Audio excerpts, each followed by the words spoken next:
இது மகிமை நேரம். ஆண்டவராகிய இயேசு கிறிஸ்துவின் நாமத்தினாலே மகிமை தொலைக்காட்சி நேயர்களுக்கு என்னுடைய காலை வணக்கத்தை தெரிவித்துக் கொள்கிறேன். இந்த மகிமை நேரம் நிகழ்ச்சிக்கு உங்களை அன்போடு அழைக்கிறேன். நேற்றைய தினத்திலே நாம் அழுகையின் பள்ளத்தாக்கை கடந்து சென்றவர்கள், வாழ்க்கையிலே அழுகையின் பள்ளத்தாக்கின் வழியாய் கடந்து சென்ற ஆகாரை குறித்து எப்படி ஆண்டவர் அவளுக்கு உதவி செய்தார் என்று சொல்லி நாம் தியானித்தோம். இந்த நாளிலே நாம் அன்னாளை குறித்து நாம் தியானிக்க இருக்கிறோம். எல்லாம் நமக்கு தெரிந்த வேத பகுதி தான். நாம் அதை மீண்டுமாக அதை நினைவு கூர்ந்து இந்த காலை வேளையிலே நாம் சற்று நேரம் அதை தியானிக்கும் போது, சிந்திக்கும் போது நிச்சயமாக நம்முடைய வாழ்க்கையிலே அது நமக்கு பிரயோஜனமாக இருக்கும்.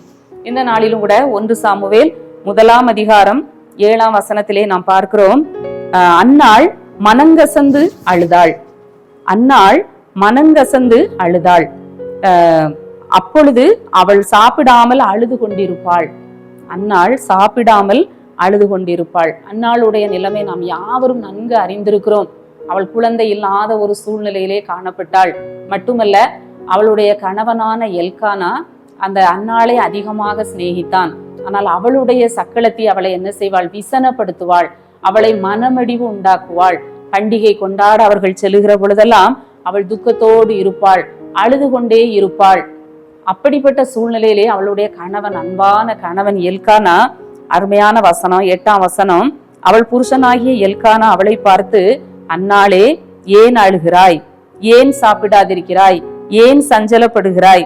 எவ்வளவு ஒரு அன்பான ஒரு கணவன் அவளுக்கு கிடைத்திருந்தாலும் அவள் வாழ்க்கையில ஏற்பட்ட அந்த குறைவு அவளை என்ன செய்கிறது? அழுது கொண்டிருக்க பண்ணுகிறது. முந்தின வசனத்திலே பார்க்கிறோம், அவள் சாப்பிடாமல் அழுது கொண்டிருப்பாள். அவளுடைய குறை, அவளுடைய நிந்தை குழந்தை இல்லாத ஒரு நிந்தை. நாமும் கூட இன்றைக்கு சமுதாயத்திலே அநேக பெண்களை பார்க்கிறோம். குழந்தை இல்லாத பெண்கள் அநேகர் அழுது கொண்டிருக்கிறதை நாம் பார்க்கிறோம். மற்றவர்கள் குடும்பத்துல உள்ளவர்கள் அவர்களை என்ன செய்வாங்க? விசனப்படுத்துகிறதை நாம் பார்க்கிறோம். மனமடிவு உண்டாக்குகிறதை நாம் பார்க்கிறோம். இது நிமித்தம் அந்நாளின் வாழ்க்கையிலே அங்கே அழுகை ஏற்பட்டதை நாம் பார்க்கிறோம். இன்னும் கூட 10 வசனத்திலே நாம் பார்க்கிறோம், அவள் போய் மனங்கசந்து மிகவும் அழுதாள். தேவ சந்நிதியில போய் மனம் கசந்து மிகவும் அழுதாள் என்று சொல்லி நாம் பார்க்கிறோம். வாழ்க்கையில இப்படிப்பட்ட குறைவுகள் வரும்போது, இப்படிப்பட்ட குழந்தை இல்லாத பிரச்சனைகள் வரும்போது, அந்த தனிப்பட்ட அந்த நபர்கள் என்ன செய்யணும்? தேவ சமூகத்துல போய் மனம் கசந்து அழுது ஜெபிக்கிற பொழுது நிச்சயமாக அவர்களுடைய குறைவு நிறைவாகும். அது அநேகர் தங்களுடைய வாழ்க்கையில அநேக சாட்சிகளை நாம கேட்டிருக்கிறோம். வாழ்க்கையில இப்படி ஒரு குறைவு வரும் பொழுது அந்த குறிப்பிட்ட பெண்கள், பெண் என்ன செய்யணும்? தன்னை தாழ்த்தி தேவ சமூகத்துல போய் மனம் கசந்து அழும்போது ஆண்டவர் என்ன செய்கிறார்?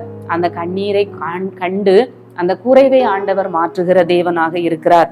இன்னும் நம்ம அடுத்தால நம்ம பார்க்கிறோம், இந்த அந்நாளின் நிந்தை என்ன செய்யப்பட்டது? நீக்கப்பட்டது. அவள் ஆண்டவரிடத்துல போய் செய்த காரியம், மனம் கசந்து அவள் என்ன செய்தாள்? அழுதாள். நம்ம வாழ்க்கையிலே அநேக குறைவுகளின் வழியாக நாம் கடந்து செல்லலாம். ஒரு சிலர் குழந்தை இல்லாத குறைவோடு இருக்கலாம். இன்னும் அநேக குறைவுகள் வாழ்க்கையிலே நமக்கு வருவது உண்டு. வாழ்க்கையிலே அநேக சிறுமைகள் வருவது உண்டு, தாழ்வுகள் வருவது உண்டு. பொருளாதாரத்திலோ, இன்னும் நம்ம வேலை செய்கிற இடத்துல ஏதாவது தாழ்வுகள் நம்ம வாழ்க்கையில வரும், குறைவுகள் நமக்கு வரும். எல்லாம் நமக்கு நிறைவாக இருப்பதில்லை. அப்படிப்பட்ட சந்தர்ப்பத்திலே நாம் என்ன செய்ய வேண்டும்? தேவ சமூகத்திலே போய் மனம் கசந்து நாம் என்ன செய்ய வேண்டும்? அழ வேண்டும். இந்த அன்னாள் அநேக தடவை சாப்பிடாமல் அழுது கொண்டிருப்பாள். அவள் கணவன் எத்தனை தடவை அவளை என்ன செய்வார்? ஆறுதல் படுத்துவார். ஏன் அழுகிறாய்? ஏன் சாப்பிடாதிருக்கிறாய்? இப்படியெல்லாம் அவளை என்ன செய்வார்? ஆறுதல் படுத்துவார். ஆனாலும் அவளுக்கு அவளுடைய குறைவு நிறைவாகுவதற்கு ஒரே ஒரு இடம், தேவ சமூகத்துல போய் அவ என்ன செய்தாள்? மனம் கசந்து அழுதாள். இன்றைக்கு நாம ஒரு காரியத்தை குறித்து தேவ சமூகத்துல மனம் கசந்து அழுது ஜெபிக்கிற பொழுது நிச்சயமாக அதற்கு பதில் உண்டு. அதற்கு பிறகு அன்னாள் என்ன செய்யல? துக்கமுகமா இருக்கவில்லை. ஒருவேளை அதற்கு பிறகு அவள் அழாமல் இருந்திருப்பாள். அவள் அமைதியாக மகிழ்ச்சியாக அவள் இருந்திருப்பாள். தேவ சமூகத்துல தன்னுடைய காரியத்தை எல்லாம் ஊற்றின பிறகு அவள் துக்கமுகமாய் இருக்கவில்லை என்று சொல்லி நாம் பார்க்கிறோம். நாமும் கூட வசனத்திலே பைபிள்ல வாசிக்கிறோம், அள்ளி தூவும் விதைகளை சுமக்கிறவன் அழுது கொண்டு போகிறான், ஆனாலும் தான் அறுத்த அரிகளை அவன் என்ன செய்கிறான்? மகிழ்ச்சியோடு கம்பீரத்தோடு சுமந்து வருகிறான். வாழ்க்கையில கஷ்டம் வரும், நெருக்கம், குறைவுகள், பாடுகள் வரும். நமக்கு என்ன செய்வோம்? அழுதுவோம். தேவ சமூகத்துல போய் அழும்போது நாம் மகிழ்ச்சியோடு அதுக்குள்ள பலனை நாம் அறுவடை செய்வோம் என்று சொல்லி நாம் பார்க்கிறோம். இன்னும் இப்படிப்பட்ட அழுகையின் பள்ளத்தாக்குகள் நம்ம வாழ்க்கையில வரும் பொழுது நம்ம சோர்ந்து போக கூடாது. அழுகையின் பள்ளத்தாக்கை உருவ நடந்து அதை நீரூற்றாக்கி கொள்ள வேண்டும் என்று சொல்லி சங்கீதத்திலே நாம 84ஆம் சங்கீதம் 6ஆம் வசனத்திலே பார்க்கிறோம். அழுகையின் பள்ளத்தாக்கை நிறைய பெண்கள் அழுது அழுது அழுது சோர்ந்து போகிறதை நாம பார்க்கிறோம். அப்படி அல்ல, குறைவுகள், இழப்புகள், நஷ்டங்கள் வரும்போது அந்த அழுகையின் பள்ளத்தாக்கை நாம் என்ன செய்யணும்? உருவ நடந்து அதை நாம் நீரூற்றாக்கி கொள்ள வேண்டும். அப்படிதான் ஆண்டவருடைய வசனம் நமக்கு சொல்லுகிறது. இன்னும் கூட நம்ம எப்பொழுதும் அழுது கொண்டு இருப்பது தேவ சித்தம் இல்லை. நம்ம வாசிக்கிறோம் பிரசங்கியில, அழ ஒரு காலம் உண்டு என்று சொன்னால் நகைக்க ஒரு காலம் உண்டு. அந்த விசுவாசத்தை நம்ம என்ன செய்யணும்? மனதில் வைக்கணும். எல்லாவற்றிற்கும் ஒரு காலம் உண்டு. நான் அழுது கொண்டிருப்பதற்கு ஒரு காலம் உண்டு என்று சொன்னால் நான் நகைப்பதற்கும் ஒரு காலம் உண்டு என்று சொல்லி நாம் நினைத்து நம்மை நாமே தேற்றிக் கொள்ள வேண்டும். தேவ சமூகத்திலே ஜெபிக்க வேண்டும், காத்திருக்க வேண்டும். என்னையும் கர்த்தர் நகைக்க பண்ணுவார், எனக்கும் ஒரு காலத்தை அவர் தருவார். நான் இப்பொழுது நான் அழுது கொண்டிருக்கிறேன், நிச்சயமாக ஆண்டவர் என்னை நகைக்க பண்ணுவார் என்கிற விசுவாசத்தோடு நாம் காத்திருக்கிற பொழுது ஆண்டவர் நம் குறைவை நிறைவாக்குவார். இன்னும் கூட இந்த அழுகையின் காலங்கள் என்ன செய்து போகும்? கடந்து போகும். அதையே நினைத்து நாம் என்ன செய்யக்கூடாது? அழுது கொண்டே இருக்கக்கூடாது. இந்த காலமும் என்ன செய்யும்? கடந்து போகும். இதுவும் மாறும் என்று சொல்லி நாம் நினைக்க வேண்டும். ஆதியாகமம் 21:6 வசனத்திலே சாராள் சொல்லுகிறதை நாம பார்க்கிறோம். தேவன் என்னை நகைக்க பண்ணினார். அந்த சாராளும் வயது முதிர்ந்த காலத்திலே ஸ்திரீகளுடைய வழிபாடு எல்லாம் நின்று போன ஒரு சரீரம். அப்படிப்பட்ட சூழ்நிலையிலே அந்த சாராள் சொல்லுகிறாள், தேவன் என்னை நகைக்க பண்ணினார். இதை கேட்கிற யாவரும் என்னோட நகைப்பார்கள். ஆம், நகைப்பதற்கு ஒரு காலம் உண்டு. அவள் அழுவதற்கு ஒரு காலம், குறைவுகளை சுமந்து செல்வதற்கு ஒரு காலம், சிறுமைகளை அனுபவிக்க ஒரு காலம் உண்டு என்று சொன்னால் ஆண்டவருடைய பிள்ளைகளுக்கு நகைப்பதற்கும் ஒரு காலம் உண்டு. எனவே நாம் மனம் தளர்ந்து போக வேண்டிய அவசியம் இல்லை. நிச்சயமாக தேவன் என்ன செய்வார்? நம்முடைய அழுகையின் சத்தத்தை கேட்பார். தேவ சமூகத்திலே மனிதர்கள்ட்ட போய் நம்ம புலம்புறதுல அவசியம் இல்லை. தேவ சமூகத்துல போய் மனங்கசந்து அழும்போது அதற்கு ஒரு பலன் உண்டு, அதற்கு ஒரு வெற்றி உண்டு.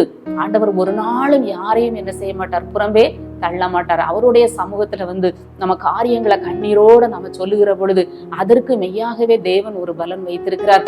இப்படிப்பட்ட அழுகையின் பள்ளத்தாக்கின் வழியாக நீங்கள் கடந்து செல்வீர்கள் என்று சொன்னால் அதை நீரூற்றாக்கி கொள்ள வேண்டும். நிறைய பேர் என்ன செய்யறாங்க? தற்கொலை பண்ணி மடிந்து போறாங்க. விரக்தியினால தங்களுடைய வாழ்க்கையை கெடுத்துக் கொள்ளுகிறார்கள். அவர்கள் என்ன செய்கிறார்கள்? அப்படியே இருளிலே மௌனமாகவே தங்கள் வாழ்க்கையை அழித்துக் கொள்ளுகிற பெண்கள் உண்டு. ஆனால் வேதத்தை அறிந்தவர்கள், தேவனை நம்புகிறவர்கள் ஒரு நாளும் என்ன செய்யக்கூடாது? விரக்தி அடையக்கூடாது. நிச்சயமாக வாழ்வு உண்டு, ஆண்டவர் அதற்கு ஒரு பலன் தருவார் என்று சொல்லி விசுவாசத்தோடு நம்பிக்கையோடு தேவ சமூகத்திலே போய் நாம் மனம் கசந்து அழுது ஜெபிக்கிற பொழுது நம் தேவன் கண்ணீரை காண்கிற தேவன், அழுகையின் சத்தத்தை கேட்கிற தேவன், அவர் மௌனமாய் இருக்கிற தேவன் அல்ல, கண்ணீரை துடைக்கிற தேவன். இந்த காலை வேளையிலும் கூட நீங்களும் இந்த அன்னாளை போன்ற சிறுமையிலே, குறைவிலே, எந்த ஒரு பிரச்சனையில இருந்தாலும் மனம் தளர்ந்து போக வேண்டிய அவசியம் இல்லை. தேவ சமூகத்துல போய் நாம ஜெபிக்கிற பொழுது, மனம் கசந்து ஜெபிக்கிற பொழுது தேவன் நம் ஜெபத்தின் சத்தத்தை கேட்டு நம் துக்கத்தை, சிறுமையை மாற்றுகிற தேவனாக இருக்கிறார். ஆண்டவருடைய முகத்தை நோக்கி பார்ப்போம். எங்களை நேசிக்கிற நல்ல ஆண்டவரே, இந்த நல்ல நாளின் காலை வேளைக்காக உம்மை துதிக்கிறோம், உம்மை ஸ்தோத்தரிக்கிறோம் கர்த்தாவே. அந்நாள் வாழ்க்கையின் மூலமாக ஆண்டவர் எங்களுக்கு கற்றுக் கொடுத்த நல்ல பாடத்துக்காக நன்றி செலுத்துகிறோம் அப்பா. இப்போதும் சுவாமி, யார் யாரெல்லாம் தங்கள் வாழ்க்கையின் குறைவுகளை நினைத்து, சிறுமையை நினைத்து அழுது கொண்டிருக்கிறார்களோ ஒவ்வொருவருடைய கண்ணீரையும் துடைக்கும்படியாய் ஜெபிக்கிறேன் ஆண்டவரே. சகல விதமான ஆறுதலின் தேவன், கண்ணீரை காண்கிற தேவன், கண்ணீரை துடைக்கிற தேவன் ஆண்டவரே. அந்நாளின் கண்ணீரை துடைத்தது போல ஆண்டவரே, கலங்கி ஆண்டவரே கண்ணீரோடு நிற்கிற ஒவ்வொருவருடைய கண்ணீரையும் கர்த்தர் துடைத்து நகைக்க பண்ணும்படியாய் ஜெபிக்கிறேன். மீட்பர் இயேசு கிறிஸ்துவின் மூலம் ஜெபங்கேளும் நல்ல பிதாவே, ஆமென்.